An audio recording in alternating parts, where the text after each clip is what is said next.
The desert highway was supposed to be just another stop for Jake Carter, a veteran trucker, a man of routine. But when a gang of outlaws surrounded him, blades flashing in the sun, he knew this wasn't a robbery, it was an execution. They thought he was just another easy target. What they didn't know? Jake had spent years fighting wars, and tonight he was ready for another. They thought he was just another trucker until they learned the hard way. What would you have done in his place? Let us know in the comments. Like, subscribe, and stay tuned for more thrilling stories. The sun was sinking low over the desert highway, casting a golden glow on the dust-covered rig as it pulled into a desolate roadside stop. The air was thick with the scent of hot asphalt and gasoline. Inside the diner, a few weary truckers nursed their coffees, and the hum of a jukebox playing an old country tune filled the otherwise quiet space. James Red Callahan, a man who had spent more of his life on the road than in any one place, stepped out of his truck. His boots hit the ground with a solid thud, his movements slow but deliberate. He wasn't in a rush, never was.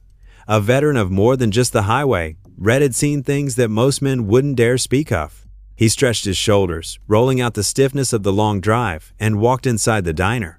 A quick scan of the place told him everything he needed to know. It was the usual crowd old-timers lost in their own world, a waitress wiping down the counter, and a group of younger men in the corner who weren't just passing through. They were watching him. Red didn't react, didn't change his pace. He simply sat at the counter, ordering black coffee. The waitress gave him a nervous glance before nodding and turning toward the coffee pot. He could feel the tension in the air, now an unmistakable weight, the kind that settled in before something bad happened. The men in the corner were talking in low voices, but Red caught pieces of it. "That's the one. Yeah, he doesn't look like much. He's alone. That's all that matters." The leader of the group, a tall, scar-faced man with cold eyes, leaned back in his seat and finally spoke loud enough for the whole diner to hear. Well, look at what we got here. Old man thinks he owns the road." Red stirred his coffee, unfazed. "Been a long time since we had some real entertainment around here," another one chimed in, cracking his knuckles. The third man, the biggest of the bunch, let out a slow chuckle. "Wonder if he can even fight back." The waitress froze in place, her hands trembling slightly as she refilled Red's coffee. She gave him a look that silently warned him to leave while he still could. But Red had no intention of leaving. He'd seen men like this before, bullies who picked easy targets, who thought numbers made them strong. They had no idea what kind of mistake they were making. Red finally looked up, his steely gaze locking onto the leaders. "You boys looking for trouble, or are you just making conversation?" The leader grinned, flashing yellow teeth. "That depends, old man. You got anything worth taking?" Red took a slow sip of his coffee, never breaking eye contact. "Son, the only thing you'd get from me is regret." A tense silence settled over the diner. The other truckers sat still, waiting. The waitress took a step back. The leader's grin faltered for just a second before he masked it with a scoff. Big talk for a guy sitting alone. Red set down his cup with deliberate care. "I might be alone," he said, his voice calm and level. "But I ain't outnumbered." The leader's eyes narrowed. And that was when the real trouble began. The leader of the gang, a man who went by Carter, leaned forward in his seat, his eyes narrowing at Red's calm demeanor. He wasn't used to being ignored, especially not by some trucker old enough to have grandkids. "You got a real smart mouth for someone all alone," Carter sneered. "You think because you've been around a while, you're tougher than us?" Red didn't reply. He didn't need to. He just sipped his coffee, his steady, unreadable expression doing more to unnerve the younger men than any words could. That silence made Carter's temper flare. He hated being challenged, and the fact that this old man wasn't scared, wasn't even remotely intimidated, made his blood boil. Carter slammed his palm onto the table, making the other customers flinch. "I'm talking to you, old man." Red slowly set down his cup, wiping his mouth with a napkin. "I heard you," he said evenly. "I just didn't think you had anything worth responding to." The diner went dead silent. The waitress took a step back, gripping her notepad tightly. The other truckers glanced at each other, some ready to intervene, others waiting to see how this would play out. Carter's jaw clenched, his fingers twitching near the knife strapped to his belt. His men shifted in their seats, sensing the tension thickening. "You think you're funny?" Carter growled, pushing himself up from his chair. He was tall, broad, with the kind of build that made most men think twice about standing up to him. Red didn't move, didn't blink. "I think you've already lost, kid," Red said, his voice so calm it was maddening. Carter scoffed. "Lost? You serious? You're sitting here alone and I got 4 guys ready to beat your ass." Red finally looked at him, really looked at him, His gaze was the kind that stripped away all the bravado, that saw through the act, that made a man feel small. Carter shifted on his feet. Red leaned forward slightly, lowering his voice just enough to make Carter listen. "You don't get it, do you?" he said. "You've been the biggest guy in the room for so long, you don't realize what happens when you meet someone who ain't scared of you." Carter clenched his fists. His pride was on the line now. He couldn't let this stand not in front of his crew, not in front of an audience. "Boys," he said, cracking his neck, "I think this old bastard needs a lesson." The gang members grinned, standing up, ready for a fight. Red just sighed, shaking his head. They had no idea what they were walking into. Carter smirked, cracking his knuckles. His voice spread out, blocking any exit. The waitress had already backed away, her hands trembling as she reached for the phone. Other customers sat frozen, too afraid to interfere. Red exhaled slowly, tilting his head, finally taking them in not with fear, but with something closer to disappointment. "I tried to warn you," he muttered, shaking his head. Carter laughed. "Warn me? Old man, you don't get it. You're outnumbered, outmatched, and—" Red moved. Faster than any of them expected.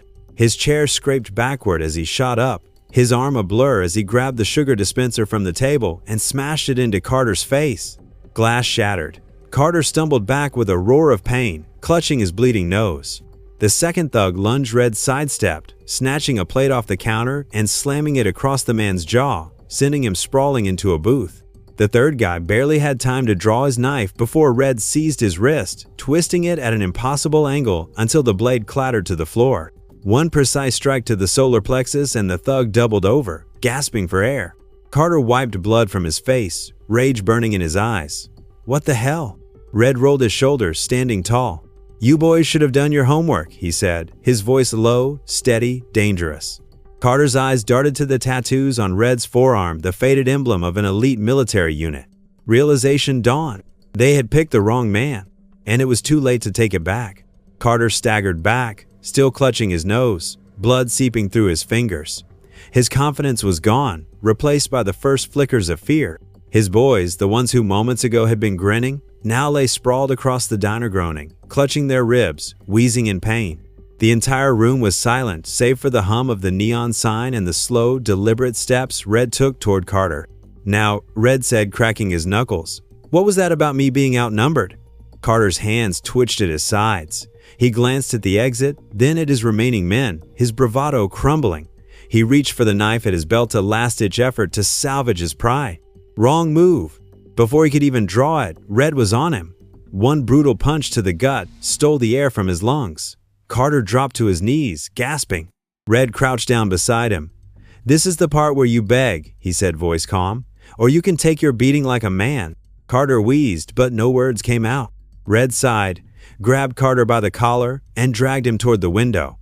He slammed the thug's face against the glass, forcing him to look outside. "See those people?" Red said. Outside, truckers had gathered, arms crossed, watching. Some shook their heads. Others laughed. They had seen Carter and his crew before, loudmouthed punks who thought they ran the roads. "Not anymore. You spent years trying to act tough," Red continued, his grip tightening. "But the thing about respect? You can't take it. You gotta earn it." Carter groaned, eyes darting, looking for a way out. Red leaned in closer. "And you? You just lost whatever little you had." He let Carter go, and the thug collapsed to the floor. The waitress, still behind the counter, picked up the diner phone. "Think I should call the sheriff?" Red glanced at Carter's broken crew, then back down at their leader, now too humiliated to even make eye contact. "Nah," Red said, turning toward the door. "They're not worth the paperwork." The diner erupted in laughter. Carter, humiliated beyond repair, could only lie there, drowning in the realization he hadn't just lost the fight, he'd lost his reputation. And for men like him, that was worse than any beating. Red pushed open the diner door and stepped onto the gravel lot, the dry desert wind kicking dust around his boots. Behind him, the faint sound of Carter groaning, the laughter of the truckers, and the clatter of a waitress cleaning up shattered pride all blended into the background. It was over. He adjusted his worn leather jacket, took one last look at the wreckage inside, and let out a slow breath. It was always the same with guys like Carterlude, reckless, convinced they were the meanest men in the room until they met someone who had already seen what real toughness looked like. Out here on the road, respect wasn't something you demanded. It wasn't something you bought with threats or won with numbers. Respect was earned through sweat, through miles, through knowing when to stand your ground and when to walk away. Red had walked away from plenty of fights in his life, but some fights came looking for you. And when they did, you had two choices: fold or remind the world exactly who you were. Tonight, Carter and his boys learned a lesson they'd never forget. As Red stepped toward his rig, another trucker, a younger guy with a wiry frame, approached him, shaking his head in disbelief. "Man, I've never seen anyone handle Carter like that," the kid said. "Hell, I don't think I've ever seen him lose." Red shrugged, placing a calloused hand on the door of his truck. "That's the thing about bullies," he said. "They always think they're winning right up until the moment they lose everything." The kid nodded, staring at the diner, watching Carter's crew stumble toward the exit, their swagger gone, their voices quiet. "They're not coming back from that, are they?" the young trucker asked. Red smirked. "Nope." He climbed into his cab, started the engine, and let the deep rumble settle in his chest. He'd driven thousands of miles, seen every kind of man walk into places like that diner. And if there was one thing he knew for sure, it was this. A man's strength wasn't in his fists. It wasn't in his threats, his crew, or the weight he tried to throw around. Strength was in control. Strength was in knowing when to fight and when to let a fool dig his own grave. Carter had walked into that diner thinking power came from numbers. But in the end, it came down to something much simpler when the dust settled. Who was still standing? Red shifted the truck into gear, glancing once more in his side mirror. The kid was still standing there, watching, thinking, "Good." Some lessons don't need to be taught twice. As Red rolled back onto the open road, the endless highway stretching ahead, he let out a quiet chuckle. It was always the same story. A loudmouth steps up, thinking he's in control. Then he learns the hard way. Respect isn't given, it's taken. What do you think? Have you ever seen someone get put in their place like this? Tell us your story in the comments below. And if you love seeing justice served, hit that like button, subscribe, and stay tuned because out here on the road, the stories never end.